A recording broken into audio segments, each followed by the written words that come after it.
nabad saaxiibayaal meel walba oo maqalkayga idinka soo gaarayo waa qaybteenii saddexaad ee season 2 alaaba bodcastigan waxaan kaga hadalnaa arrimaha ganacsiga iyo fursadaha ka jira online-ka sida qof walba uga faa'iidaysan karo maadaama technology-gu inoo fududeynayo wax badan waxaan ku casuubnaa dad khibrad iyo waayo aragnimo dheeraada u leh caawa waxay la joogtaan Niciimo Cabdinuur oo ah xubin aad u muhiim ah oo ka tirsan kambaniga Oblas Global. Niciimo waxay ka shaqaysataa ama ka ganacsataa in ka badan 200 oo wadan iyadoo gurigeega iyo goobteeda shaqo jooga. Haddaba Niciimo soo dhow. aad baa u mahadsantahay walaashay Maariya Xuseen. Assalaamu calaykum waraxmatullaahi wabarakaatuh. Waxaan dhammaan salaamayaa adiga iyo dhammaan walaalaha na maqli doona ama dhegeysan doona podcast-gan adduunka meel kasta ay ka joogaan. maxay ahayd su'aalo badan baa caawa ii qabtaa dabcan waxa waaye anigana aad baan u faraxsanahay waana su'aalaha insha Allah intaan mid u kaaga jawaabi doono. waad mahadsantahay mar labaad Niciimo waan kaaga mahadcelinaynaa waqtiga qaaliga aad noo soo burtay si aad uga faa'iideyso walaalo badan oo u baahan inay fursadan haleelaan. Niciimo wax badan waan ogahay inaad fursado fara badan aad samaysay waxyaabo badan aad online-ka dhexdiisa ka samaysay waxaan jeclaan lahaa inaad loo taabo waa tumo badan u baahan yihiin inay Niciimo wax ka ogaadaan. aad iyo aad baa mahadsantahay walaashay maxaan aniga magacayga waa Niciimo Yuusuf Cabdinuur waxaan ku noolahay waddanka Mareykanka intii 12 sano ah waxaan ku dhashay Soomaaliya khaasatan Kismaayo waxaan ku soo barbaaray oo ilaa dugsi sare uga soo baxay waddankeena Soomaaliya kabacdi waxaan soo galay Kenya intii muddo ku noolaa ayaa waxaan imaaday waddankan Mareykanka ilaa hadda xilligan la joogo 2022 Mareykan ayaan joogaa markaan imaanay aniga waxaan ahaa hooyo aad u yar teen mom bay dhahaa gaalo dadka Ingiriiska ku hadla hooyo aad u dayar wiilkayga hadda waa nin waxa waaye sara dhigta waaye maasha Allah tabaaraka Allah intaas oo dhan aan joogay aniga waxbarashadeedii hore oo baan sii wadan waxaan isdhahayay maadaama aan familkayga u soo baxay ninkaaga wax u qabo maxtar shaqada ku dhiibto midba ku dhiibto kabacdi haddana waxa waaye marka wayr ayaan dhalay waxaana arkay si kastoo aan u dadaalo marba haddii aan jeeg qofka sugaayo in aysan nolosheeda marnaba meesha aan rabay aysan gaari karin sidaa darteed ayaan waxaan go'aansaday markaas inaan ka mid noqdo ganacsigan oo caalamiga ah oo kaliya aan macnihii ii sheegay aysan kugu xirnayn inaad adiga wax qabsato dad badan adduunka kula jooga macnihii adduunka dacaladiisa jooga aad uga faa'iidi kartid ayagana aad u faa'iideyn kartid maasha Allah tabaaraka Allah taas ayaan ugu dhalisay inaan ku soo biiro markii la ii soo bandhigay 2020 waliba xilligii pandemic lagu jiray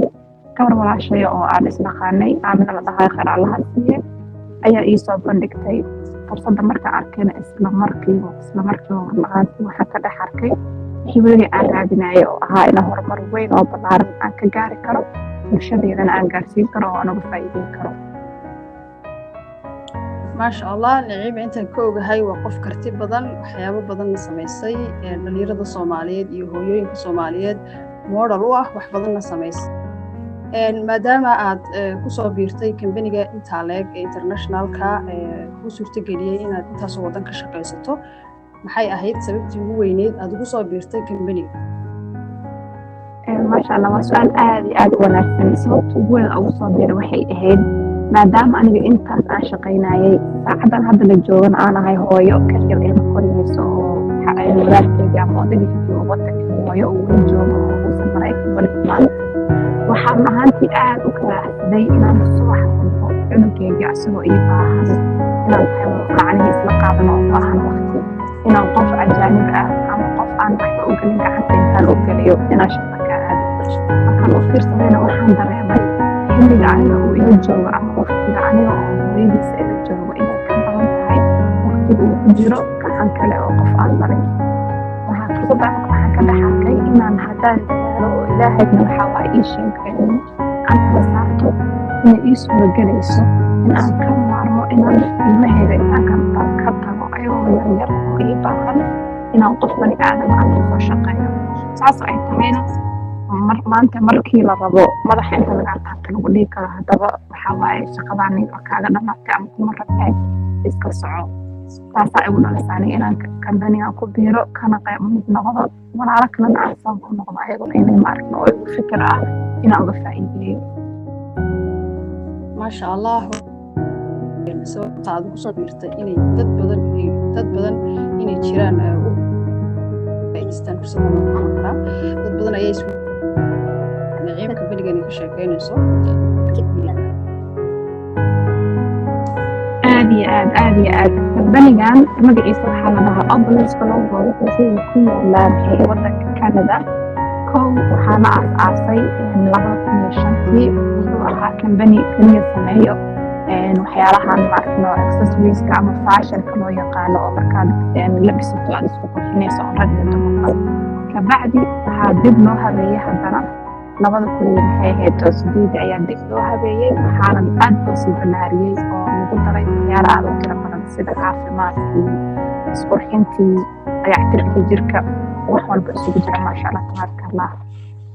sidaasaa marka maxay ahayd ii sheeg uu balaartay Canada markii laga aasaasayay waxaa gurigiisa ka aasaasay basementkiisa CEO-geena oo magaciisu yahay Ramin Mascardo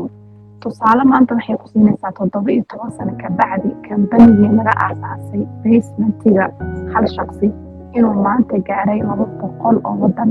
oo ay ka shaqaystaan ummad malaayiin ah oo isugu jiro nooc walba cadaan madow muslim gaalo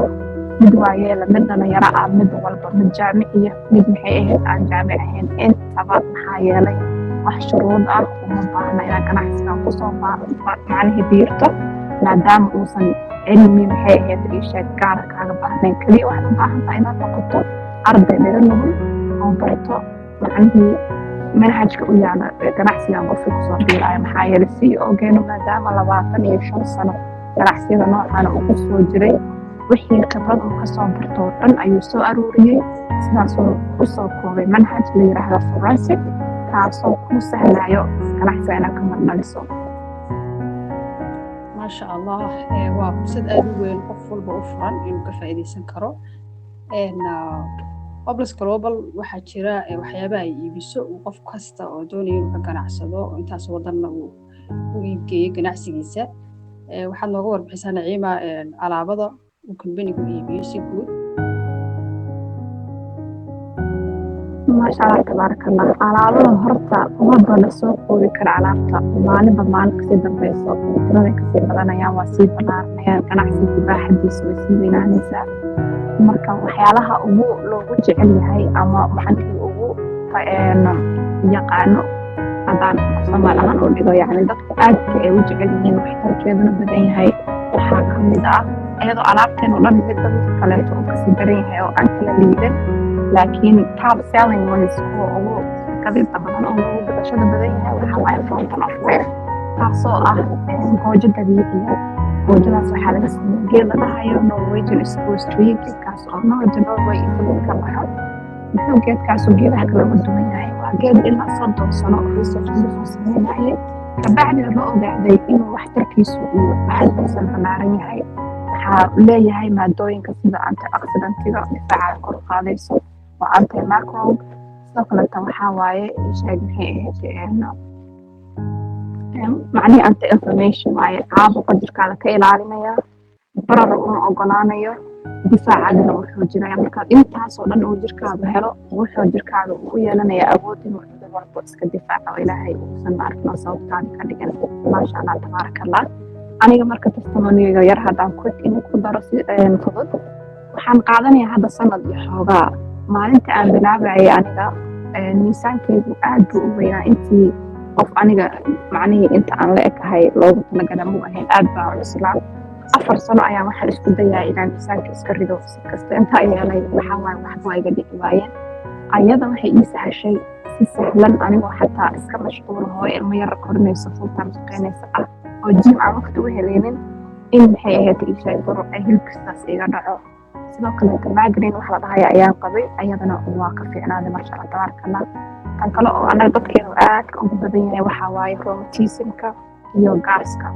labadaasna waxa waaye lagu xanuun tiro badan ayaan lahaan jiray maadaama oo rheumatismka safarkayga aad ugu badan yahay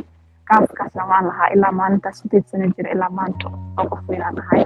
marka alxamdulilah aad iyo aad bayna ii anfacday dad kale oo tiro badan walaalo oo adduunka dacalisa joogana way anfacday masha Allah ما شاء الله وبرودكت aad u saameyn badan runtiina Fountain of Life waxay ku jirtaa waxyaabaha aadka u muhiimka ee caafimaadkeena xalwa oo runtiina dad badan teen oo waxaa jira sidoo kale produktiyo kala iibsaan oo adiga saameyn u leh in badan aad isticmaalaysa sidoo kalena waxaan maqlay ama intaan ka warhayo fashion free and inta badan dadka u raaxaysaan marka ay timaado dadka customerka iyo dadka ganacsatada lagu soo biiraya kambanigaba arrintaas haddaad iyad noo maqleenahay ما شاء الله أساسي حقيقة وايد حدان فريق ممرو أنا مركان سويت كمباني وأحسوسها محل أي سوق راعي أنت ركلا ألعاب أو فاشل في أكسسوارز يعني عن هذول إن العاب بحصد أنا وبعنا لها ما دام أن ألعاب أدخل في بناء هاي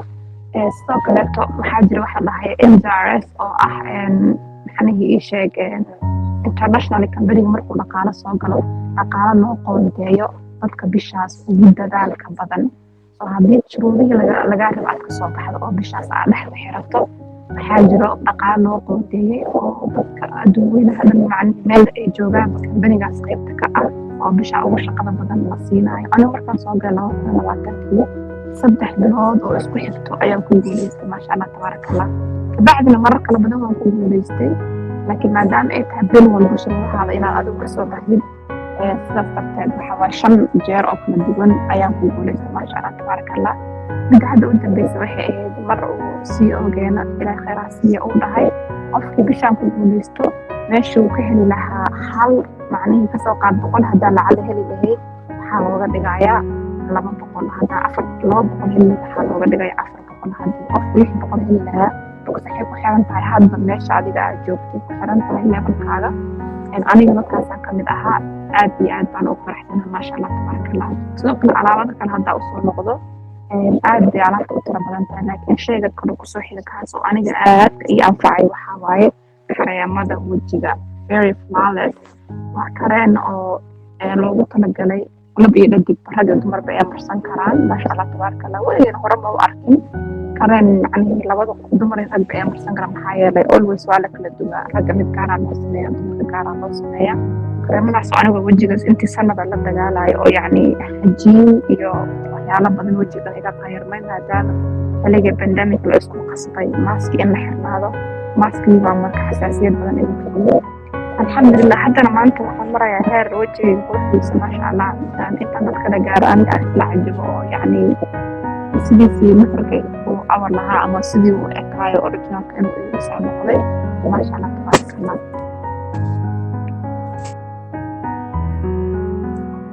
كل كم ذبر كتير ذاك الفيديو سامينتا أي تذكر شيء بدأ استعماليه واحد جرت أرنت هذا الكذا واجسي MGRS كا أما وحيابها بونسكا وكمل بحنايو وهديدها وقت بلان qof walba uu shaqaysto uu helayo arintaas markii aad ka dhex muuqatay boqolaal Soomaaliyeed iyo ajaanib isugu jirta oo caalamka kala joogta sida ama maxay kaaga dhignayd arintaas runtii aad ii farxad gelisay maxaa yeelay shaqooyin badan aniga ka soo shaqeeyay qof waxaan ahay mahantii aad waxaan u dadaal badan aad u shaqo badan oo heedo ilaa dadku oo kala dhaliya qof waxaa jiro firfircoon iyo shaqo hawl karnimo laha Soomaaliga oo u dhashay marka aniga ma arkin weliga ka meel aan soo shaqeeyay oo inta bilad isiiyeen ama aqoonsi isiiyeen ama bonus isiiyeen dhaheen naciima shaqo wanaagsan baad qabatay oo shaqadaadii waad ka soo baxday bonuskan ayaa leedahay ama biladan ayaa leedahay kambanigeenan taas ayaan ka helay aniga oo ganacsigeedii macnaheedu samaysanayo oo aniga ayaga ma shaqeeyo qof madax bannaan si xor u shaqeynaya haddana waxaa la igu dhahay maadaama aad kambaniga dhaqaale soo gelisay waxaa waaye bilada waa loo siinayaa oo adduunka dhan laga aqoonsanaya ilaa iyo 200 oo wadan ka badan sidoo kale bonus lacagna waa loo siinayaa marka maasha Allah tabaaraka Allah aad baan ii farxad gelisay maasha Allah kulli ayaad uga faa'iideysatay ama uga faa'iideysay dhalinyarada Soomaaliyeed ee ku daawan doona ama ku dhageysan doona waxaa jira suuqa online-ka marka laga hadlayo ama network marketing waxa idinula jira suuqa kambaniye kale oo sidiina oo kale u ganacsada maxaa kaga duwan tihiin kambaniyada kale ee suuqa ku jira wax walba ayaan uga duwanahay maxaa yeelay macnihii dukaamo suuqkooda yaalaan dukaan walba si gaar ayuu ganacsadaa ayagoo dukaamo oo wax macnihii wada gadaa aniga waan ka duwanahay inta aniga aan maqlayna maadaama anigu aanan baniyaasha noocaana aanan soo gelin kuwa badan hal mid baa mar hal bil ku jiray kaasa waxaan ka sheegay way maxaa yeelay bil bas wax walba baran karo laakiin inta aan ka maqlay dadka lagu soo biiraayo oo baniyaasha ku soo jiri jireen waxaa la dhisayaa intaanoo qaybood intaanoo dhinac intaanoo lugood anaga waxaa waaye laba dhinac oo keliya waaye bidix iyo midig bidixdaa iyo midiggaan maalinta qofkaas ugu horeeya aad diiwaan geliso ilaa iyo cimrigaa inta ka dhiman kambayga hadda ku jirto dadka soo galaayo oo adiga kaa hooseeyo waxaa waaye waad ka faa'iidaysaa ayagana sidoo kaleeto qofkii walaala ee ayagana fursadda uga faa'iideeyaan ayagana waa ka faa'iidayaan micnaheeduna waxay tahay waa la wada shaqaynayaa waana la wada faa'iidaya effortka aniga aan sameynayay ayaa walaalihii aniga iga koreeya ka faa'iidayaan kuwa aniga iga dambeeyana sidoo kaleeto ayagana saas uga faa'iidayaan maxaa yeelay kulligeen hal dallad oo isku wada xiran oo isla nahay tan kaleeto waxaa jiro kambanyaasha kaleeto oo hadda sheekeynaya qof kaa hooseeyey hadduu intuu qof dadaal badan yahay adiga kaa dadaal bato oo kaa kormaro adiga dadaalkaada hal bacaad ugu lisaa noqonaysaa oo hoos baa u dhacaysaa wixii dhaqaalihii kusoo gelaya xataa hoos baa uga dhacaysaa maadaama kambanigana saas ma ahan qofkii aad keentay hadduu kaa kormaro oo kaa dadaal bato adiga maasha allah tabaaraka allah waxaa waaye nimcaa dhex jirta asagana waa macnihii horumar buu galay adigana horumar baad gaaraysa maasha allah tabaaraka allah maadaama aad tahay qofkii tababarihiisa oo caawinaya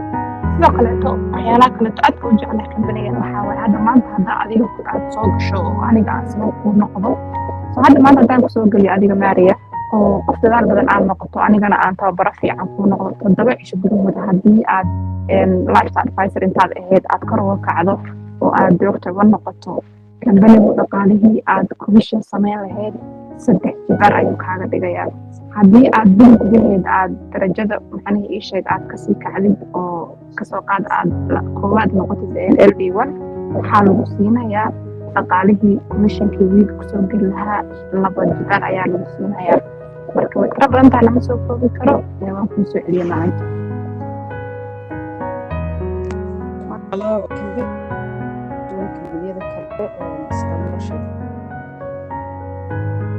tahay tababarayaasha ama leadership kuwa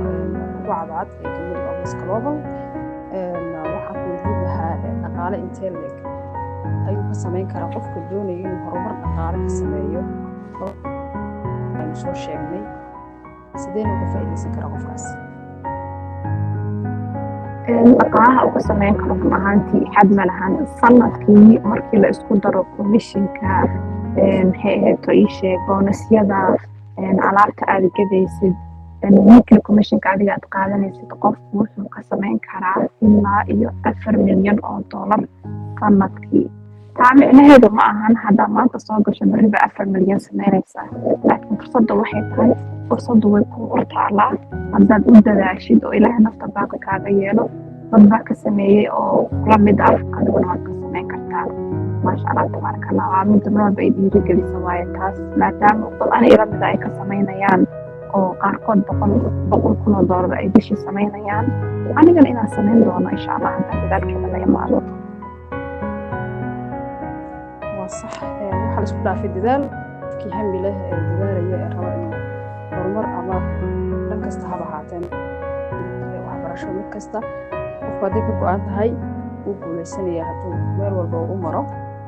waxaa jirta oraal aad u xigoo oo CEO uu dhaho miskiin haddii uu qofku hami leeyahay ama uu doonis ay ka go-an tahay waxaan u haynaa jidkii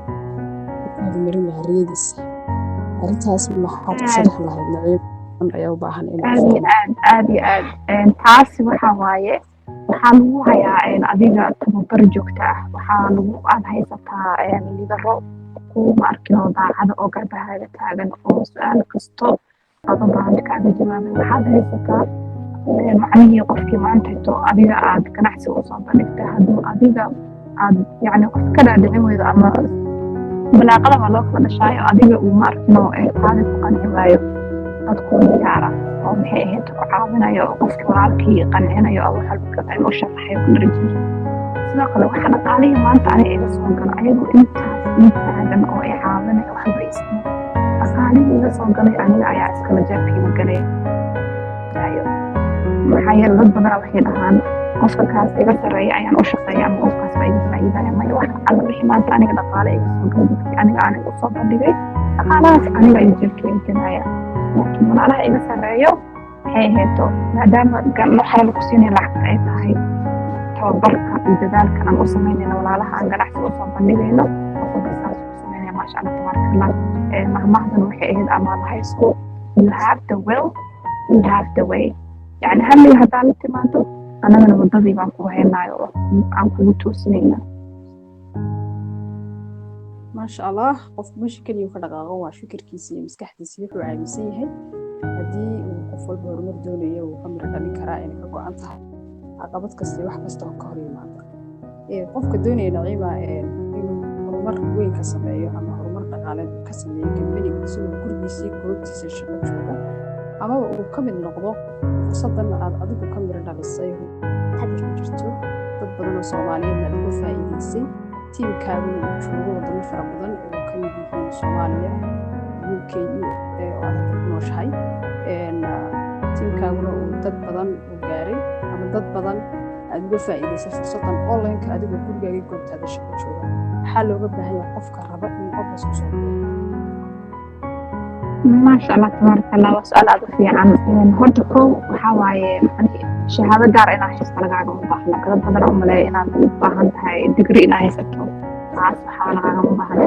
لكن إنا هاي قف كابو عن هاي وحمله أو ربنا وحق بسنة عاص طلبات investment يرى مباحن تام حياة ما أنت كرحسي أو عالمي أو أدين كذا عليه سكن الجوجو عيات قصة بيرة سامركا وحا ومعنه بلاش أحد نقضه تقييم يلنا يسوى investment يا أباها نسامة إن المال كشتل سمع كبيرو إذا أبا من نقطين نوع من قيب تاسنا من نقض عيرا واسم تحقيق وهذا كلا بدو مدي مركز أصلا جيب كيسو وكوكو إيكتو إيكو سوغانا ومدو كرايسو ولايف ستايل ألفايسر عندنا حسو لغو سوغانايو كون حياتو إيشاك ستات تقل طلعتنيشن أو لحتى كنجيان تاك كنقلو كسوحي وحاد هذا الموتر كاسو حاكو سوغاني كرتا تضرب قل أيضا سديتن إيو شان أو كنبيان عبدان كحيبتو وحاوى نوم قولي تضباطن وأحلى عبدك نبيان كان ما شاء الله تبارك الله سو قفل بمركزي تأسيتو أود كسو قليا حدنا قربضو كعيسا هراوسو عنيسا لك أنا مرد بحقلت من ورالها كانوا وفي عن إنو قبنا ومدعو في صدر المحفظ إيكدو داي ما شاء الله ما شاء الله كل waxaan filayaa inay ka bogtiin dad badan oo u baahan su'aalo badan laga soo weydiiyay company-ga iyo qaabka qofka ugu soo biiri karo wallahi karaa waxa jira toddobaadkii qofkii uu kaga mid noqon karo oo uu si live ah Soomaaliyeed dad ajnabi isugu jiraan soo sharaxay oo leeyahay company-gu marka naciim ma jiraan wax caqabadaha oo ka yimid dad ganacsiga ku jirtay ama marka maadaama qofku markuu hawl bilaabayo ama uu horumar amaba uu shaqo adag qabanayo shaqadii hore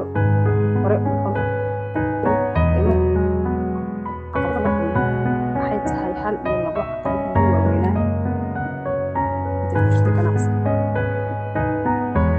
ما شاء الله أبايو وصاشك تواعي الدون كان وحنا عقبتين مجرو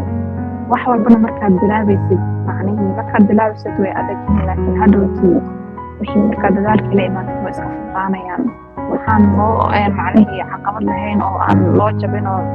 ماركنا لو فعلي وقت نظر هيلابو ميرا هذا لما هيلابو مركز عقبت بدن عنه هذا متحدك حسوستو ويبديني